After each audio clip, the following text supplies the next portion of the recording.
Meet Gideon. He's my buddy. Yeah, he's my buddy. He's such a good boy. And this is where Gideon lives. Isn't that awesome?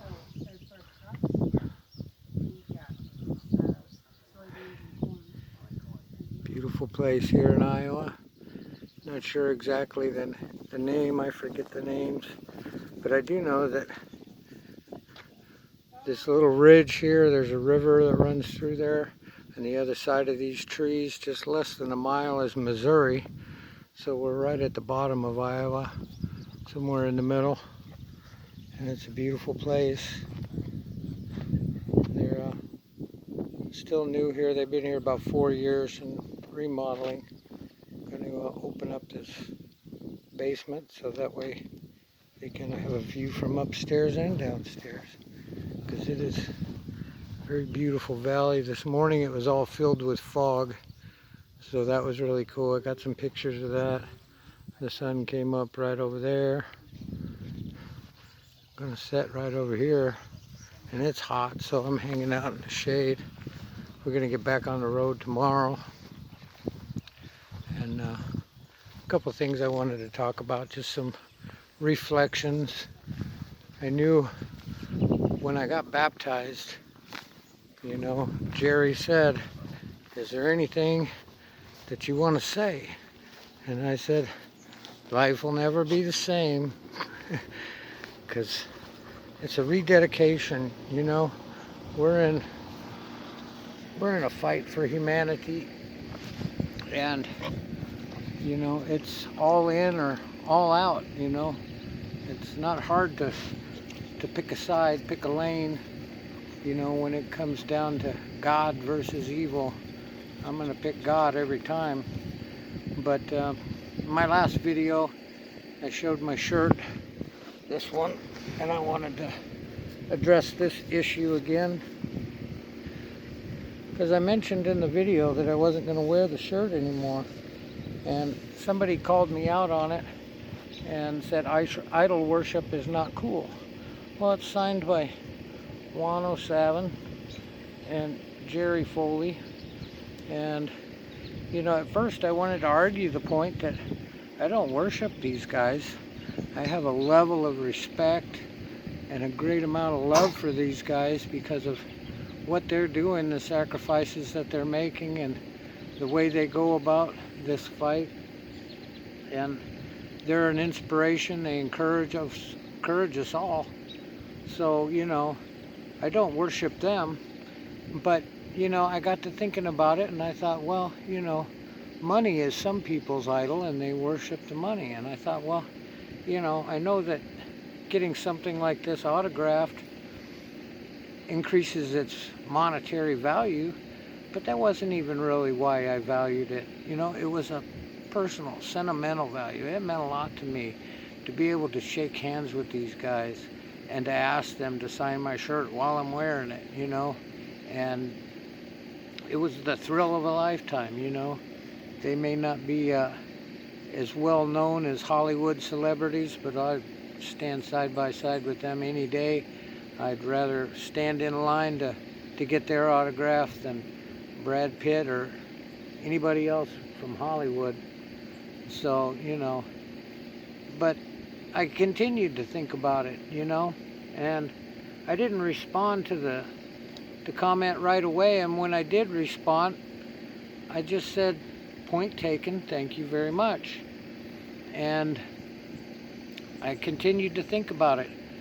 And I thought, you know, well, what would the real value of this shirt be? It's advertising a book, Kid by the Side of the Road. And that book, in the words of a very dear friend of mine, is phenomenal. It's one of Jerry's favorite words, you know. And I'm honored to call Jerry brother, and that's how he signed it. Love you, brother. Jerry Foley. And he dated it. But to me, the greatest value of the shirt is it's a a conversation piece. It's going to start conversations.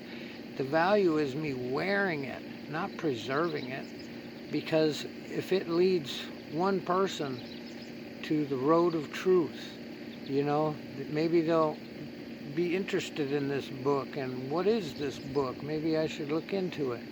And they'll find it, and they'll get a copy, and they'll read it, and then they'll realize that, oh, I've been lied to my whole life.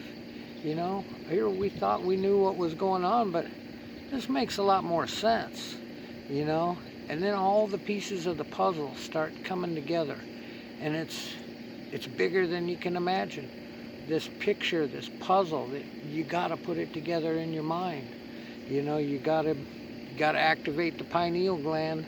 It's a jigsaw puzzle is hard enough. You got all these thousands of little pieces, and a lot of them look the same. Some of them are a completely different color, and you got the box, and you can look at the picture, and you can determine, oh, bright blue, I know where that goes.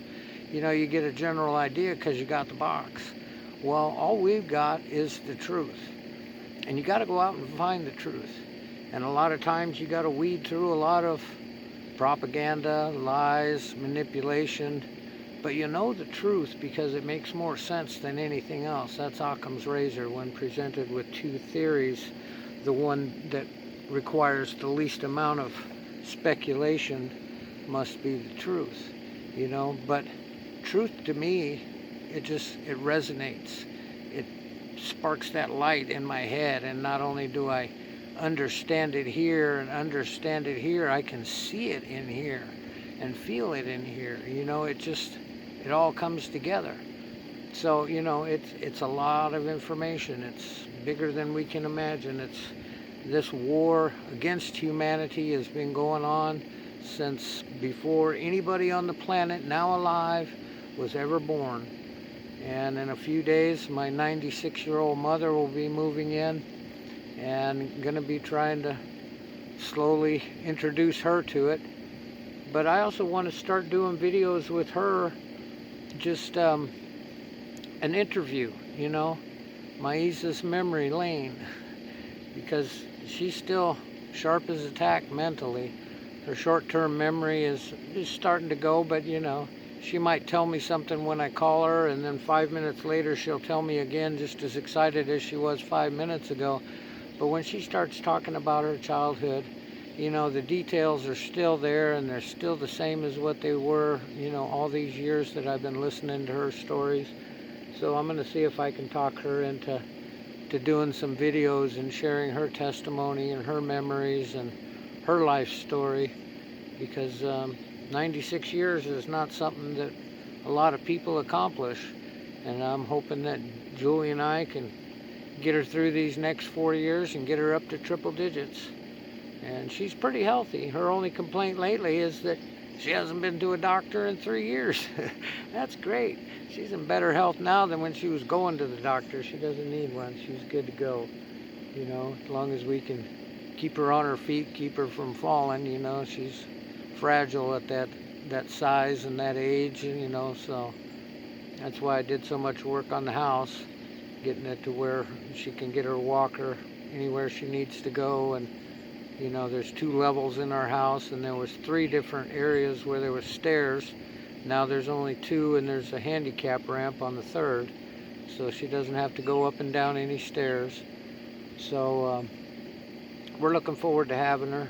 We still got at least a 2-day drive. It says 20 hours, 1,200 miles from home, and you split that 20 hours in half, and you add in 2 or 3 hours for fuel stops and bathroom breaks and getting something to eat, and it turns into another 13, 14-hour day, So we got either 2 more of those or 3 more days on the road. But yeah, we needed to take a break. It was 3 days getting from Cape Cod to here.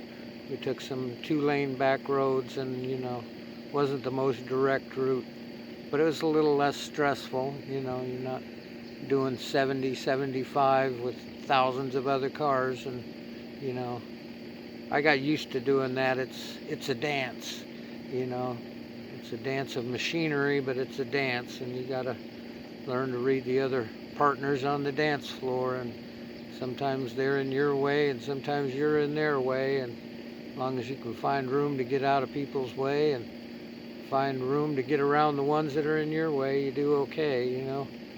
So it's going to be a mixture of 2-lane highways, because we're in the middle of the country here, and there's not a lot of interstates, and the two that are nearby don't necessarily go the route that we want to take, so we got to take some 2- and 4-lane highways down to get back on Interstate 40, and then that takes us right back into Arizona. That's how we got out here.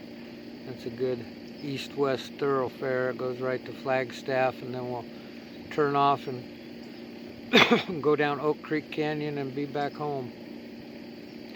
So, but while I was in Cape Cod, you know, you always have expectations on a trip like this. I brought all this stuff and was hoping to make videos and was hoping to learn to go live.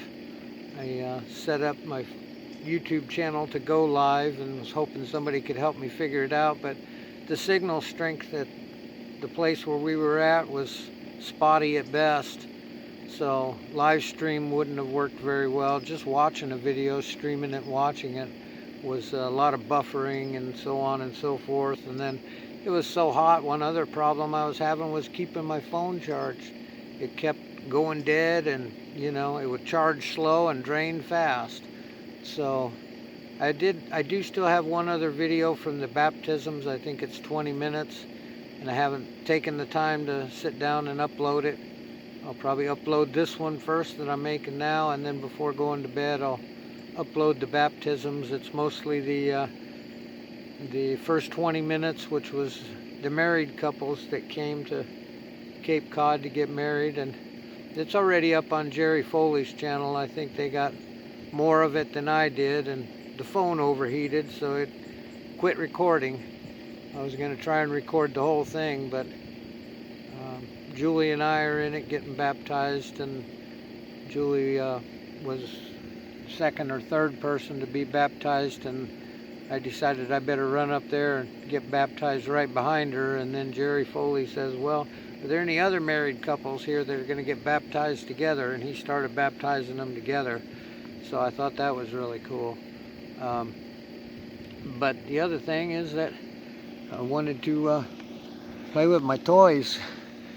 I brought them all the way from Arizona to Massachusetts, hauled them clear across the country, and the property there was not as big as I thought it was going to be, and there wasn't a lot of room, and there was a lot of people, and it just would have been a hazard to set up a disc golf basket and throw these golf discs.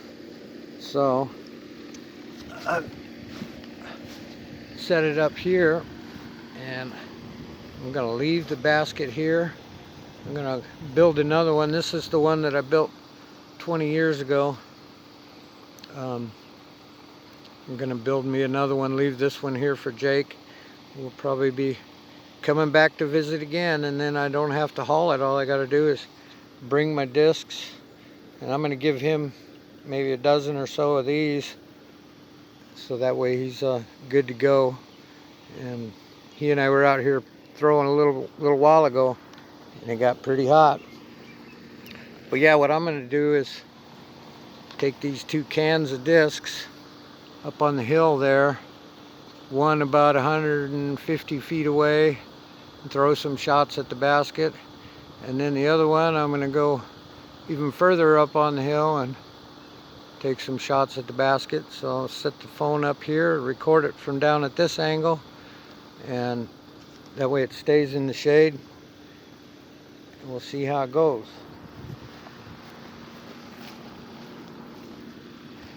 Put you right here in my chair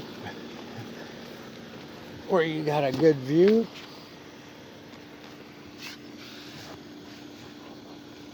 Let me get you adjusted. All comfortable.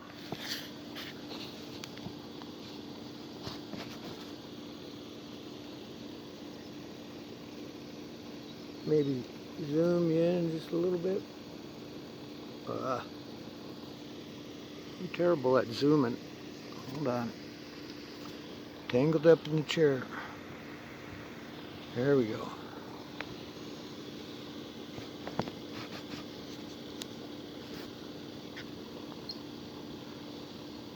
All right, let's hope we hit the basket and not the phone. Let's go.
him steal my disc? It's a mint green Malta. Where'd you put it? Go get it. Go get my disc. Bring it back, buddy. No, don't take that one. Go get the other one that you already took. Silly dog. I'm wondered about him. Well, that was fun. I hit it twice. One from each spot. Overthrew it quite a few. These ones went right over your head. But yeah, I just love to watch them fly. I hope you enjoyed it too. They all fly a little bit different, so you got to take a different route to get here. But yeah, look at there. Scattered all around. I got them in the bush, in the garden. Wanted to make sure I didn't hit the house. Oh, here it is. He dropped it. This is the one that he ran off with. Most of these are pretty tough plastic. He won't be able to do any damage to them, but there is a few that are made out of the softer plastic, but they're not ones that I would be concerned about anyway. So I'll continue picking up my discs, continue to tune in. Yeshua Shalom wherever you roam. It's everywhere you go.